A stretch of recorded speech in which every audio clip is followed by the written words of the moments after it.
آج جو ہم افسانہ لے کر آئے ہیں اس کے مصنف ہیں اے حمید،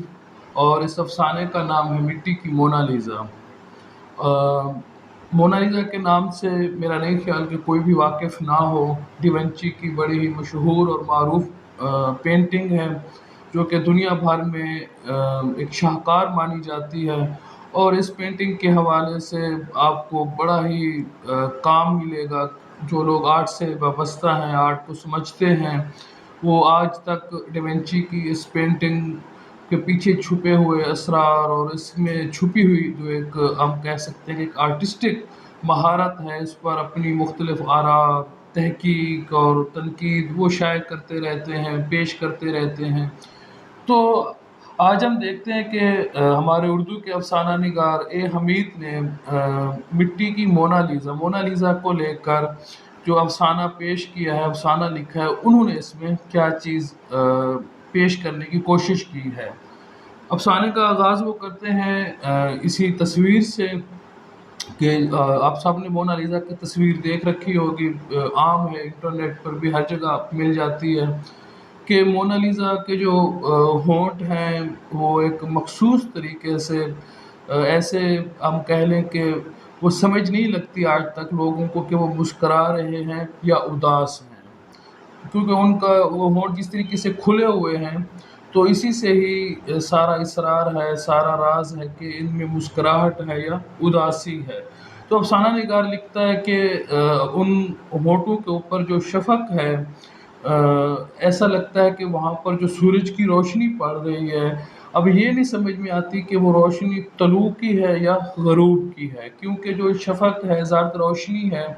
وہ جب سورج طلوع ہو رہا ہوتا ہے تب بھی ہمیں نظر آتی ہے، اور جب غروب ہو رہا ہوتا ہے تب بھی ہمیں نظر آتی ہے۔ اور اگر ہم اس کو علامتی طور پر دیکھیں تو جو طلوع ہوتا سورج ہے وہ خوشی کی، ایک نئے دن کے آغاز کی علامت ہے، اور جو غروب ہو رہا ہے وہ غم کی، اداسی کی یا دن کے ختم ہونے کی علامت ہے۔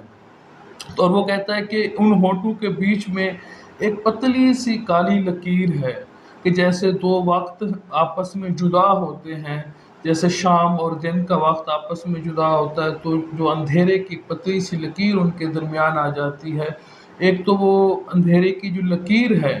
دو وقت، دو زمانوں کو آپس میں جدا کر رہی ہوتی ہے، اور اس اندھیرے میں ایک راز چھپا ہوتا ہے، اس اندھیرے میں ایک اسرار چھپا ہوتا ہے۔ تو یہاں سے وہ اس تصویر کے اوپر گفتگو کرنے کے بعد وہ منظر لے کر آتا ہے سامنے سینما گھر کے کا، کہ دو تین عورتیں ہیں، بڑی گاڑی میں وہ سینما پہنچی ہیں فلم دیکھنے کے لیے، ان کے جو جسم ہیں وہ زیوروں سے لدے ہوئے ہیں، مہنگے پرفیوم انہوں نے لگائے ہوئے ہیں، مہنگے کپڑے پہنے ہوئے ہیں، اور جو ٹکٹ انہوں نے خریدا ہے بڑا مہنگا ہے، یعنی الگ سے جو باکس بنے ہوتے ہیں سینما گھر کے اندر وہاں بیٹھنے کے لیے۔ لیکن انٹرول کے بعد وہ باہر آتی ہیں، اور سینما کے باہر جو ایک دکان ہے رسائل کی، وہاں پر وہ آ کے انگریزی رسائل خریدتی ہیں، اور دکاندار سے کہتی ہیں کہ آپ نے فلاں فلاں رسالے ابھی تک ہمیں باہر ملک سے منگوا کر نہیں دیے ہیں۔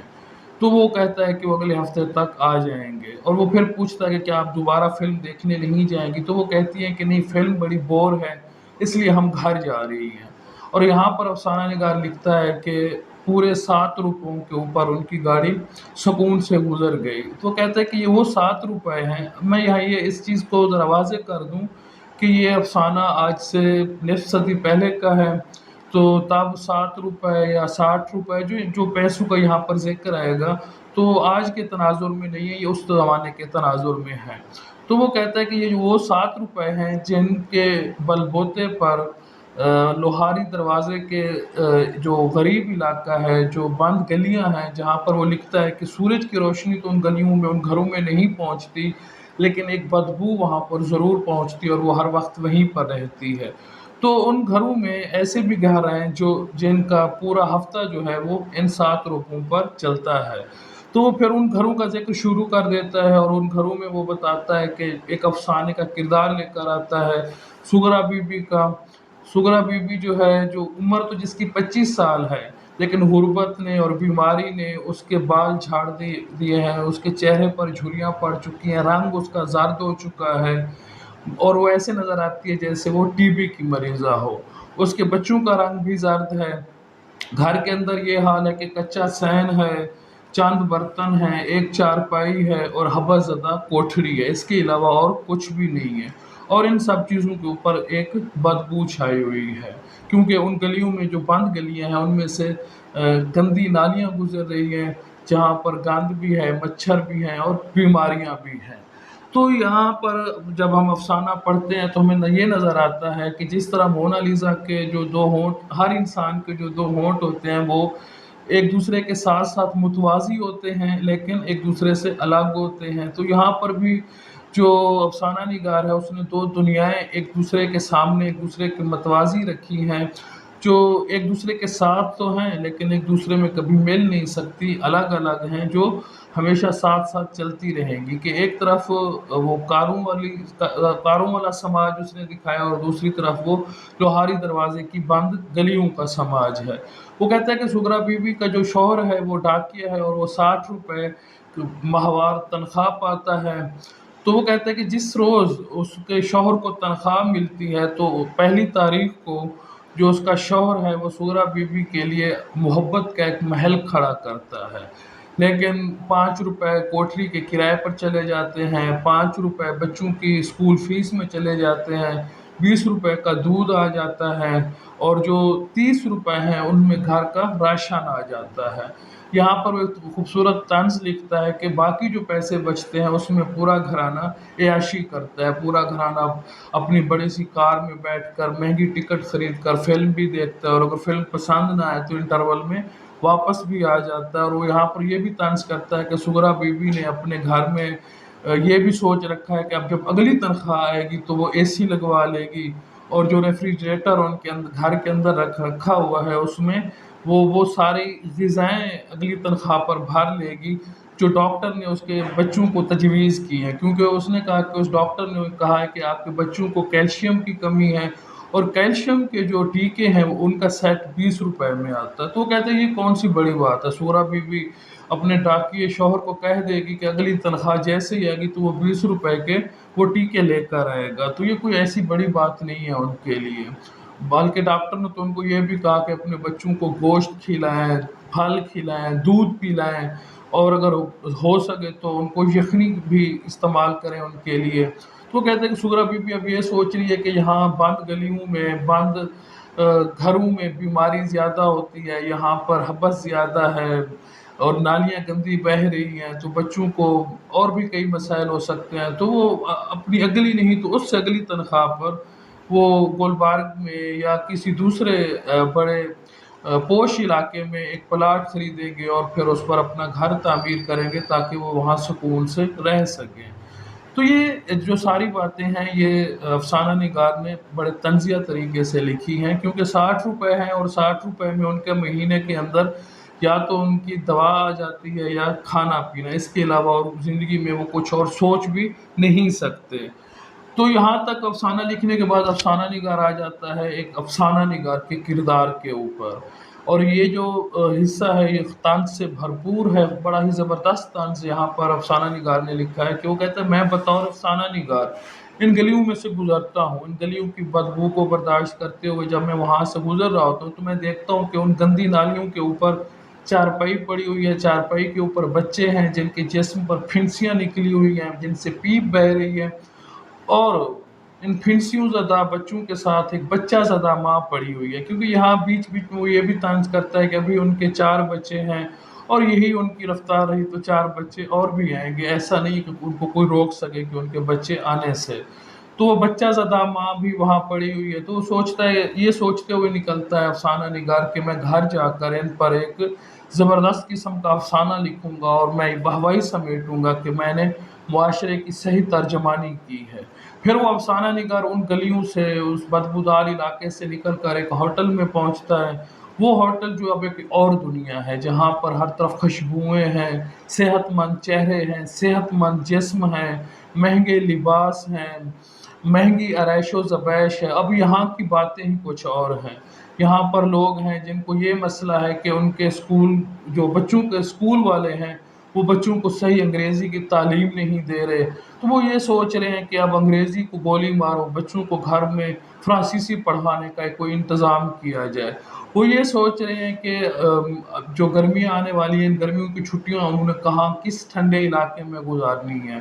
وہاں پر بیٹھے ہوئے جو نوجوان ہیں وہ یہ سوچ رہے ہیں کہ جیسے ہی ان کی تعلیم ختم ہوگی وہ امریکہ چلے جائیں، کینیڈا چلے جائیں یا یو کے چلے جائیں۔ تو ان کی جو باتیں ہیں، ان کے جو خواب ہیں، وہ بالکل ایک اور دنیا کے ہیں۔ تو افسانہ نگار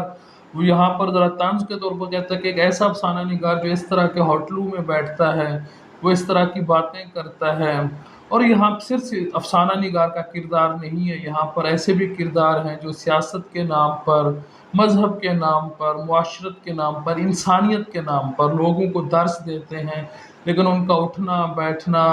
سونا جاگنا ایسی جگہوں کے اوپر ہے جہاں پر بیٹھے لوگوں کو یہ بھی نہیں پتا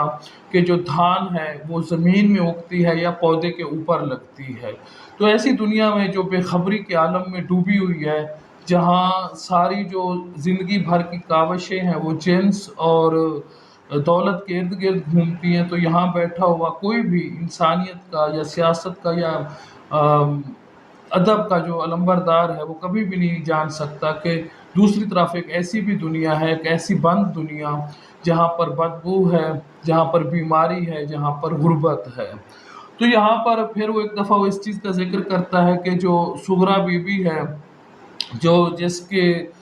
پہلی تاریخ کو جس کا شوہر محبت کا محل تعمیر کرتا ہے، لیکن جیسے جیسے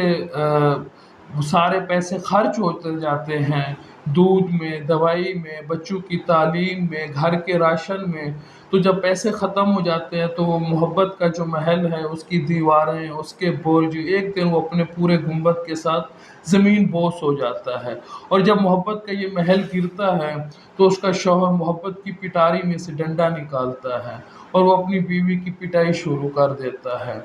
اور وہ بھی ایک وہ کہتا ہے کہ ایک مشرقی عورت ہے، ایک آئیڈیل مشرقی عورت جو مار کھانے کے بعد رات کو شوہر کے ہاتھ اور پاؤں دباتی ہے، جو اپنے جسم کو اس لیے ڈھیلا چھوڑ دیتی ہے کہ کہیں شوہر کو ہی چوٹ نہ لگ جائے۔ تو یہ ایک اور زبردست قسم کا طنز ہے۔ تو آخر میں وہ کہتا ہے کہ انہی بند گلیوں میں، انہی بند کوٹھڑیوں میں وہ مونا لیزا سوئی ہوئی ہے کہ جس کے چہرہ بیماری کی وجہ سے اور بڑھاپے کی وجہ سے، اگرچہ اس کی عمر 25 سال ہے، جھریوں زدہ ہو چکا ہے، جس کے ہونٹ تو کھلے ہوئے ہیں لیکن ان ہونٹوں پر حسرت ہے یا بیماری ہے، اور ان کے بیچ میں وہ کالی لکیر بھی موجود ہے، لیکن یہ وہ کالی لکیر ہے جو ان کے مقدر کے اوپر تاریکی کی طرح چھائی ہوئی ہے۔ تو یہ اس طریقے سے یہ افسانہ تمام ہوتا ہے۔ تو میرے خیال میں جو اس پر اگر بات کرنے کی کوشش کی جائے کہ افسانہ نگار، تو بیچ میں ساری باتیں آلموسٹ ہو چکی ہیں۔ جو سب سے پہلی بات ہے کہ افسانہ نگار نے اس کو دائرے کی تکنیک میں لکھا ہے کہ جہاں سے بات شروع کی وہیں پہ ختم کی، یعنی مونا لیزا کی تصویر سے شروع کر کے دوبارہ بات کو مونا لیزا کی تصویر پر ختم کیا۔ اور جو مونا لیزا کی تصویر کا جہاں سے آغاز کیا وہ ایک آرٹسٹک شاہکار ہے، اور جہاں پر ختم کیا وہ سماج کا آرٹسٹک شاہکار ہے کہ سماج نے بھی ایک مونا لیزا تخلیق کی ہوئی ہے۔ سماج کے اندر بھی ایک مونا لیزا ہے، لیکن اس مونا لیزا کے ہونٹوں کے اوپر روشنی نہیں ہے، اس کے ہونٹوں کے درمیان جو تاریکی کی ایک لکیر ہے،